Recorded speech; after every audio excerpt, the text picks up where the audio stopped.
Pak Prabowo, ingat saya enggak? Sampai presiden omong-omong bukan?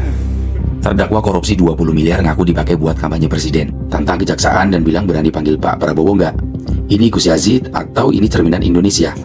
Namanya Ahmad Yazid Bassaiban, dipanggil Gus Yazid, Ketua Yayasan Silmi Kafah. Dia terdakwa kasus pencucian uang pengadaan lahan BUMD Cilacap.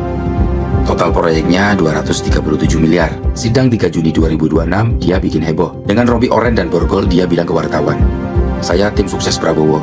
Uang 20 miliar itu buat pengobatan gratis waktu kampanye Pilpres 2024. Gak berhenti di situ. Dia nantang, berani nggak kejaksaan panggil Pak Prabowo?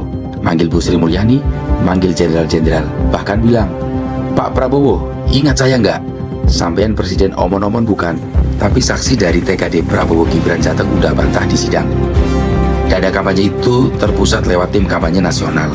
Nggak ada aliran ke Gus Yazid. Aset yang disita kejaksaan malah 35 miliar, lebih gede dari yang diakui. Kita sadar nggak? Polanya sama. Minggu lalu ada Gus Anong, Bupati Pemalang, ngeras anak buah 2 miliar, katanya buat nyuap KPK. Sekarang ada Gus Yazid, diduga korupsi lahan 237 miliar. Ngaku dipakai buat kampanye. Dua-duanya pakai embel-embel Gus. Dua-duanya nyebut nama besar. Yang satu nyuap, yang satu nyumbang.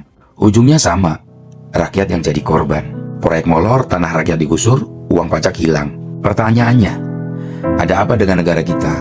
Kenapa berita pejabat korup nggak pernah habis? Apakah mungkin ada 3 racun yang muter terus? Pertama, sistemnya. Proyek gede, pengawasan lemah. Satu tanda tangan bisa cairin ratusan miliar, godaannya kegedean. Kedua, budaya balik modal. Banyak yang mikir, gue udah keluar duit banyak buat jadi pejabat. Masa nggak balik? Akhirnya, ngeras nyolong nyuap alasannya demi partai, demi rakyat. Ketiga, hukumannya. Kalau ketangkep, aset disita. Tapi keluarga masih hidup enak. Kalau nggak ketangkep, hidup sultan. Resiko kecil, untung gede. Siapa yang nggak tergoda? Jadi ini lingkaran setan. Yang bikin kita juga. Karena kita diam, karena kita memilih karena sembako. Gus Anong bilang uangnya buat nyuap biar aman. Padahal rakyat yang mereka maksud lagi nunggu BLT, lagi ngeluh jalan rusak, lagi ngeluh pupuk mahal. Korupsi itu bukan ngambil uang negara.